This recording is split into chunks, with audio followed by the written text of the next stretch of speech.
There's something therapeutic about this wood shop. Nestled in an old Fred Meyer warehouse. Look, we're just thinking, so we got A chance for men with troubled backgrounds like 45-year-old Jamel Payton to start over. It's a miracle from God for me just to be right here. The miracle is called 118 Designs, a wood shop that opened in 2013 at Seattle's Union Gospel Mission for men who were trying to change. So it's 12 from here to here. A vision from the shop's director, Bobby Martin.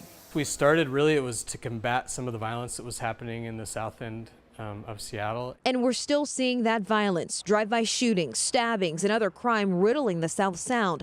A reminder of how unforgiving the street life can be. I was addicted to the street life. You know, I'm not going to lie.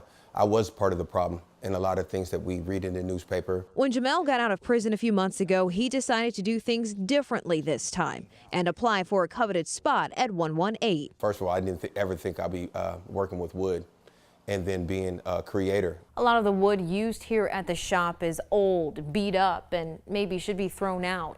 But a lot of the men see themselves in this wood. If it can be refurbished and turned into something good, then maybe they can be too. It's helped me to really see past what you think that something is good for. Not just the wood, but within themselves. Our men are getting to a place where they're beginning to believe that they have the ability to do some pretty incredible things themselves. The metal plate, we put it down, then you secure it in with the clamps, then you just cut the straight line, boom, so perfect.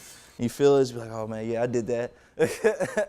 21-year-old Najee Clark and Jamel are building a table along with a close friendship. Inside these walls, they're bonded by wood, but on the outside, they're connected by criminal backgrounds. I committed 2 robberies and I committed an assault. Jamel took Najee under his wings a few months ago. I had just been released from prison.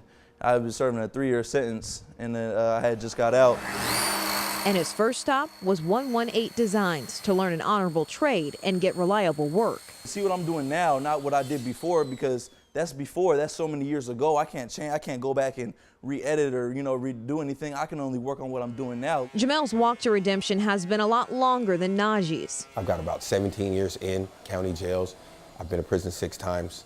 I got 2 strikes. I've made a mess out of my life. But now he's learning the skills to rebuild his life. To really do what I'm doing and give it my all.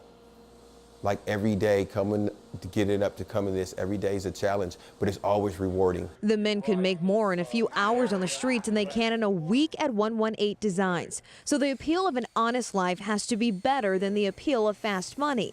That's why gang ties, street names, or any other labels are dropped once they enter the 8. Whatever definition we've given ourselves about our name, we stay true to. And so some of the names that are given on the streets have pretty negative connotations that come with them. So that's why we stay away from using them. And ultimately, 118 Designs isn't just about these men or the furniture they're building, but reaching back into a community in the South Sound who is looking for role models, mentors, and influencers who can be a catalyst for change. If we connected with a group of young men that knew the neighborhood well and kind of were able to get them to realize their influence in the neighborhood, that we could affect change here. So men with powerful influence like Jamel can change that course for the younger generation like Najee, inside and outside of the shop. When you feel a little bit better about yourself, it's a little easier to reach out a hand to somebody else. The same hands used to tear down the community are now being used to build it back up.